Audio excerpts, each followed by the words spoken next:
Mo Ibrahim's 7 ultimate life lessons for every young person. Mohamed Ibrahim, born in Sudan in 1946, was the founder of Celtel, one of Africa's leading mobile telephone companies. He is a trained electrical and electronics engineer with a PhD in mobile communications. He resigned from his lucrative job at British Telecom to start his first company, MSI, Mobile Systems International, which he later sold for $916 million. He then started Celtel.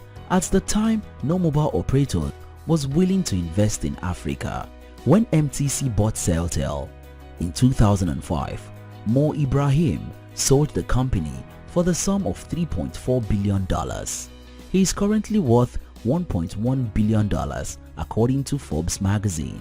In 2007, he initiated the Mo Ibrahim Prize for achievement in African leadership, which awards funding to African heads of states and governments that have demonstrated excellence in African leadership. The prize, which is larger than the Nobel Prize, awards a $5 million initial payment and a $200,000 annual payment for life to the winner. Past winners of the award include Ellen Johnson Sirleaf, ex-president of Liberia, Nelson Mandela, and the likes. In today's video, we bring you Mo Ibrahim's 7 ultimate life lessons for every young person. While you're here, remember to subscribe to this channel for more inspiring videos like this. Number 1. Follow your interest even if you are not sure how it will make money. Having developed interest in telecommunication, Mo Ibrahim decided to specialize in the then unfashionable field of mobile communications. At the time, there wasn't a sure way to make a lot of money from the field, but he chose this career based on his interest. I found the work thrilling and absorbing. I certainly had no idea it was going to make me a lot of money, he said. Wealth is a result of creating significant amount of value. If you focus more on developing the capacity to add value, the money will follow. Number 2. Be adaptable to change. Mo Ibrahim didn't set out to become a businessman.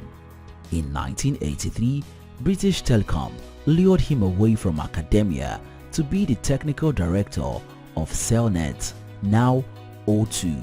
He observed that telecom operators were spending billions of dollars on hardware and that they could use minimum amount of hardware to produce superior coverage while saving substantial costs. But his employer failed to grasp the potential in new technology. After spending 6 years struggling with committees and dealing with corporate politics, he resigned and started his consulting company, designing technical specifications for operators. The company was later sold for almost $1 billion. See opportunities where others don't and have the courage to do it yourself when others say no to you. Number 3. Problems are opportunities. Mo Ibrahim observed that no network operator wanted to invest in Africa even when the continent was in dire need of telecommunication technology. People thought that Africa was too dangerous. People didn't want to work in Uganda because of Idi Amin, despite the fact that he'd been gone for more than 15 years. The problem at the time was the gap between perception and reality of the continent.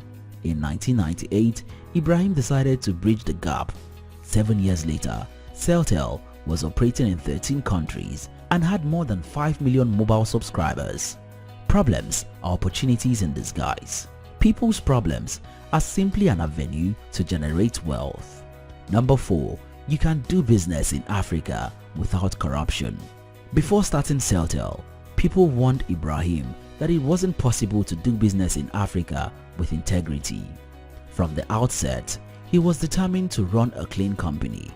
To checkmate corruption, he got his board members to agree that nobody in the company could spend more than $30,000 without the signatures of the entire board, and they made sure to prove in every situation that that's how we do business. This was the silver bullet to put every potential bribery to check. He prides himself of never having paid a bribe as a businessman. As a result, the level of transparency and quality of corporate governance enhanced the value of the company. In fact, Celtel's story is taught at Harvard Business School as an example of how strong corporate governance attracts a premium. In his words, "Don't let short-term gain push you to do something. In the end, it will harm the value of your business." Number 5. Bring others along and succeed together.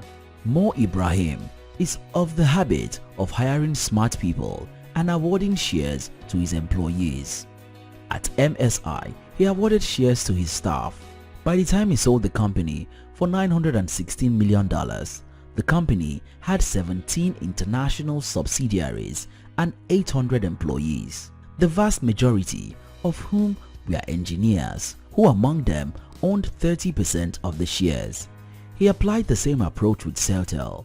When Celtel was sold for $3.4 billion in 2004, the staff shared $500 million and 100 people, most of them African, became millionaires. Mo Ibrahim understands the importance of having the right crew and rewarding them accordingly, and they were prepared to go extra miles for him.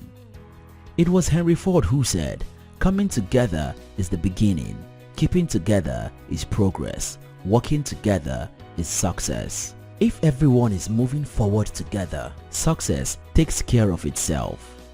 Number 6. People who do serious things take themselves seriously. Mo Ibrahim's daughter, Hadel, has this to say about her father. "When I first left university and wanted to work in development, I was quite a tomboy. He would go on at me to wear nice clothes, because people who do serious things take themselves seriously."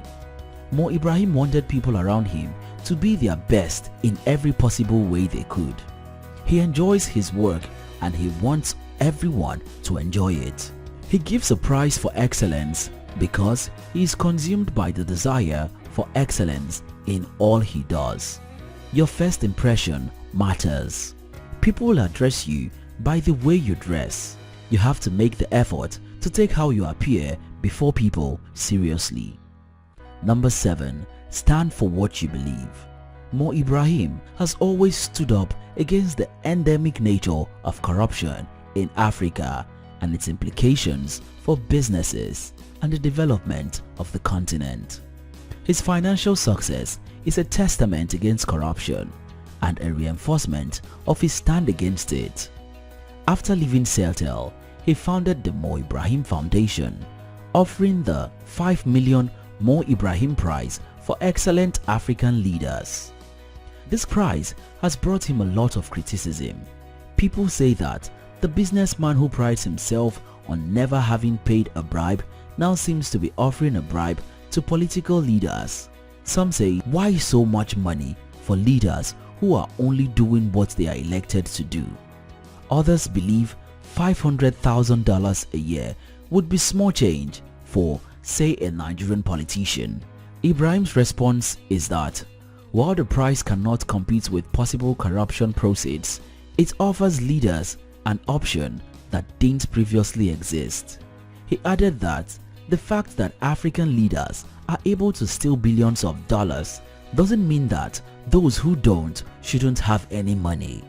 We cannot make a case of how effective or not the prize has been, but we can agree that evil triumphs when good men and women do nothing. Don't be afraid to stand for what you believe in. What's one lesson you are taking away? Let us know in the comment section. Remember to share and give this video a thumb up. If you are yet to subscribe to After School Africa channel, this is likely a good time to subscribe. Until next time, your success matters.